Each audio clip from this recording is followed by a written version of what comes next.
Welcome to the tutorial on how to turn in work on your Google Classroom.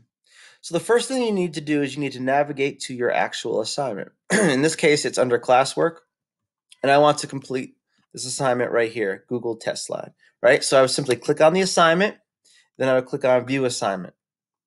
And notice in the top right is going to say your work. Anything that you do here and then you turn in will be given to the teacher. Okay. And sometimes there's instructions on what they want you to do, sometimes there's not.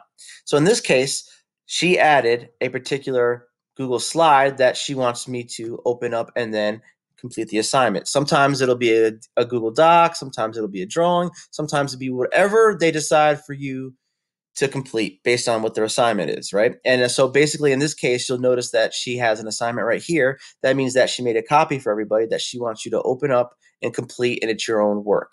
So the first thing you're going to do is you're going to click on that actual Google slide or that Google document right here. And what that's going to do is going to open up a new tab of the assignment that she wants you to complete, or he, right? So then you're just going to go through the assignment. You're going to complete it as you normally would on anything, right? Whether it's a Google Doc, Google Drawing, Google Slide, whatever it may be. Once you're done completing this particular assignment, right? What I don't want you to do is hit share.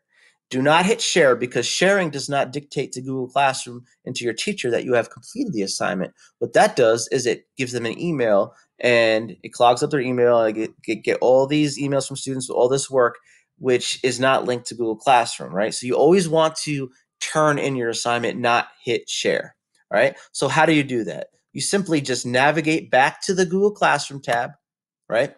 And notice your work is still there. And in this case, since I'm done, I would hit turn in.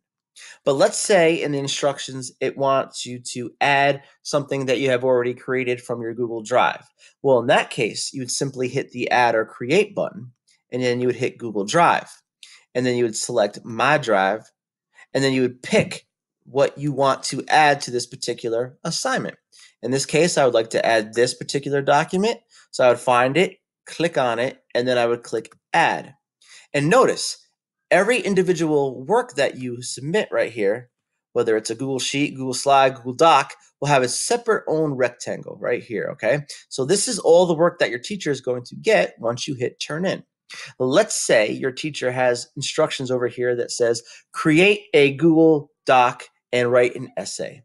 Well, in that case, you have no work up here. Let's say you had nothing up here and you had to add your own or create your own Google Doc to be turned in, right? In that case, you would simply hit the button again, and then you would pick the app in which you would like to do, right? In this case, I would select Docs. And what that does, it opens up another rectangular, right?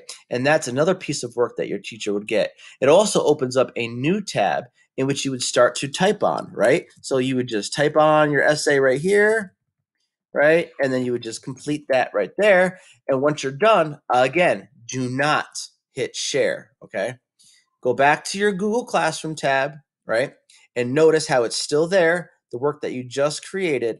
And then in this case, you would just hit turn in, okay? Do not turn in until all your assignments are complete.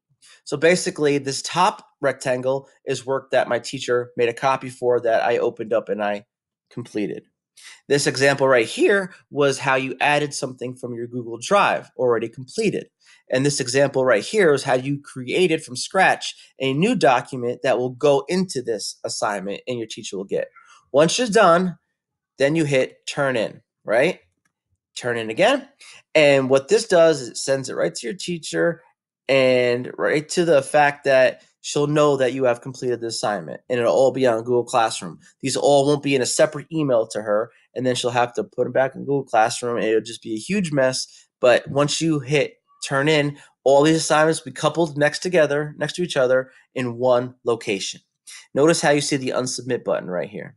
One other thing you can do is you could add a private comment to your teacher. You could ask a question like, can you explain more? And how did I do that? Well, simply down here, there'll be a comment box. And you simply click on it, and then you ask your question, then you hit the arrow. And that dictates to the teacher that you have a particular question. Now, one more thing I want to go over with you is, say there's no work included, and it's just an assignment where it links out to another web page, right? In this particular case, right? There's 2 quizzes that the teacher added, but notice how there's no work up here.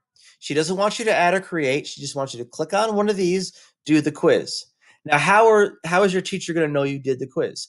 Well, after you click on here and then you do the quiz, right? You sign in, do the quiz. You go back to your Google Classroom page and hit mark as done. Okay? Marking as done. Same concept as turn in. It tells the teacher that you did the assignment.